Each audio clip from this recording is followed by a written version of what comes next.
దేశం మొత్తం మీదున్న best gold sellers, best designs ఇప్పుడు హైదరాబాద్ లో pan India jewel show. Don't miss it.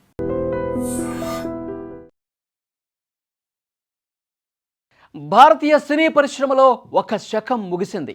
తన అద్భుతమైనటువంటి ప్రతిభతో వెండితెరపై సరికొత్త విప్లవాన్ని సృష్టించిన ప్రముఖ దర్శకుడు, నటుడు భారతీరాజా ఇక లేరు. కొంతకాలంగా అనారోగ్యంతో బాధపడుతున్న ఆయన బుధవారం ఉదయం ఆసుపత్రిలో చికిత్స పొందుతూ తుదిశ్వాస విడిచారు. ఈ వార్త వినగానే తెలుగు, తమిళ చిత్ర పరిశ్రమ తీవ్ర దిగ్భ్రాంతికి గురైంది. ఎందరో నటీనటులను, దర్శకులను పరిచయం చేసిన ఒక గొప్ప గురువుని కోల్పోయామంటూ సినీలోకం మొత్తం కూడా విషాదంలో మునిగిపోయింది. భారతీరాజా గత కొంతకాలంగా వృద్ధాప్య సమస్యలతో బాధపడుతున్నారు. అయితే గత ఏడాది ఆయన కుమారుడు మనోజ్ హఠాన్మరణం చెందడం ఆయన్ను నిజంగా మానసికంగా తీవ్ర ఆవేదనకు గురి చేసింది. బాగా కుంగదీసింది ఆయన. ఆ పుత్రశోకం నుంచి ఆయన కోలుకోలేకపోయాడు. ఆ ఆవేదనతోనే ఆయన ఆరోగ్యం మరింతగా క్షీణించిందంటారు. బుధవారం ఉదయం పరిస్థితి మరింత విషమించడంతో ఆయన కన్నుమూశారు. భారతీరాజా కేవలం ఒక దర్శకుడు మాత్రమే కాదండి, సినిమా రూపురేఖలను మార్చిన విప్లవకారుడు ఆయన. అప్పటి వరకు స్టూడియోలకే పరిమితమైన సినిమాలను పల్లెటూరి పచ్చదనం వైపు, సహజత్వం వైపు నడిపించిన ఘనత ఆయనకే చెందుతుంది.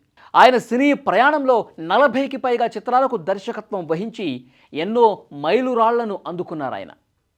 ఆయన ఎక్కువగా తమిళ సినిమాలు తీసినప్పటికీ తెలుగు ప్రేక్షకులతో ఆయనకు విడదీయరాని బంధం ఉందండి. తెలుగులో ఆయన నేరుగా దర్శకత్వం వహించిన సీతాకోకచిలుక ఒక గొప్ప విజయం. తెలుగు సినిమాల్లోనే ఒక లెజెండరీ సినిమాగా నిలిచిపోయింది. కొత్త జీవితాలు, మెగాస్టార్ చిరంజీవితో ఆరాధన, జమదగ్ని ఇలాంటి చిత్రాలు సూపర్ హిట్ అయ్యాయి. ముఖ్యంగా సీతాకోకచిలుక గురించి ప్రత్యేకంగా మాట్లాడతారు, ఒక క్లాసిక్గా చెప్తారు. చిత్ర పరిశ్రమకు భారతీరాజా అందించిన నటీనటులు, సాంకేతిక నిపుణులు చాలామంది ఉన్నారు. రాధిక, రాధ, ముచ్చర్ల అరుణ ఇలాంటి స్టార్ నటులను వెండితెరకు పరిచయం చేసింది ఈయనే. అలాగే ఆయన దగ్గర పనిచేసిన ఎందరో శిష్యులు గొప్ప దర్శకులుగా మారారు. మన తెలుగు సీనియర్ దర్శకుడు వంశీ కూడా భారతీరాజా శిష్యుడే కావటం విశేషం. ఇక దర్శకత్వానికి రిటైర్మెంట్ ప్రకటించిన తర్వాత భారతీరాజా నటుడిగాను తన సెకండ్ ఇన్నింగ్స్ ప్రారంభించారు. సుమారు 20 సినిమాలు అనుకుంటా కీలక పాత్రలు పోషించి నటుడిగాను మెప్పించారు ఆయన. చివరిగా మోహన్ లాల్ నటించిన తుడరుం అనే చిత్రంలో ఆయన నటించారు.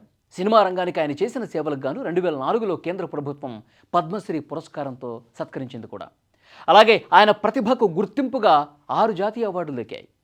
సినిమాను అమితంగా ప్రేమించి, శ్వాసించి, స్వప్నించి, వెండితెరపై అద్భుతాలు సృష్టించి భారతీరాజా మరణం అనేది నిజంగా ఒక్క తెలుగు ఇండస్ట్రీకో, తమిళ ఇండస్ట్రీ కాదు, భారతీయ చలనచిత్ర రంగానికి ఆయన అందించిన సేవలు నిజంగా చిరస్మరణీయమని చెప్పాలి. ఒక గొప్ప దార్శనికుణ్ణి చిత్ర పరిశ్రమ కోల్పోయింది. ఆయనకి ఘనంగా ప్రతి ఒక్కరూ నివాళులు అర్పిస్తున్నారు. తెలుగు సినిమా ఇండస్ట్రీకి సంబంధించి కూడా చాలామంది, చిరంజీవి గారు, తర్వాత పవన్ కళ్యాణ్, ఇంకా చాలామంది నటీనటులు, దర్శకులు భారతీరాజాతో అనుబంధం ఉన్న ప్రతి ఒక్కరూ కూడా ఘన నివాళులు అర్పిస్తున్నారు, కన్నీటి నివాళులు అర్పిస్తున్నారు. నిజంగా ఆయనతో పనిచేసినటువంటి అనుభవాలను ఒక్కసారి గుర్తు చేసుకుంటున్నారు. నిజంగా గ్రామీణ వాతావరణం చూపించాలంటే భారతీరాజానే చూపించాలి, సహజత్వాన్ని ఉట్టిపడే విధంగా సినిమాలు తీయాలంటే ఆయన మాత్రమే తీయగలడు అని చెప్పారు.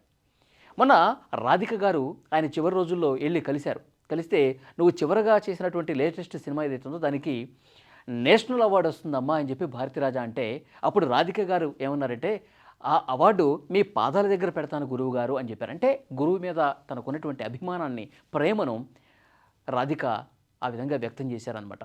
అట్లాగే ఖుష్బూ కూడా అసలు భారతీరాజా లాంటి గొప్ప దర్శకుడు తమిళ సినిమా ఇండస్ట్రీలో ఉండటం అనేది ఇండస్ట్రీకి చేసుకున్నటువంటి అదృష్టంగా వారు చెప్తా ఉన్నారు.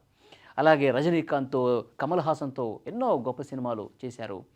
తమిళ సినిమా ఇండస్ట్రీలో ఒక శకం ముగిసిందని చెప్పాలి. అలాంటి గొప్ప గొప్ప సినిమాలు, నటుడిగా కూడా గొప్ప గొప్ప పాత్రలు వేసి, అంటే ఇప్పుడు రాబోయే దర్శకులకు ఒక బాటను చూపించారు. సినిమా ఏ విధంగా తీయాలి, సినిమా ఎంత గొప్పగా చూపించాలి, సినిమా ఏ విధంగా ఒక మెసేజ్ ఓరియంటెడ్ సినిమా తీయాలంటే, అంటే మనుషుల్లో ఒక ఆలోచన, ఒక గొప్ప ఆలోచన సినిమా ద్వారా తీసుకొచ్చినటువంటి ఒక గొప్ప దర్శకుడు భారతీరాజా అని చెప్పాలి. ఈరోజు తమిళ సినిమా ఇండస్ట్రీ కాదు, తెలుగు కాదు, భారతదేశంలో ఉన్నటువంటి అనేక మంది గొప్ప గొప్ప దర్శకులు, గొప్ప గొప్ప ఆర్టిస్టులు అందరూ కూడా భారతీరాజాకు ఘన నివాళులు అర్పిస్తున్నారు. ఐ డ్రీమ్ కూడా భారతీరాజాకు కన్నీటి నివాళులు అర్పిస్తోంది.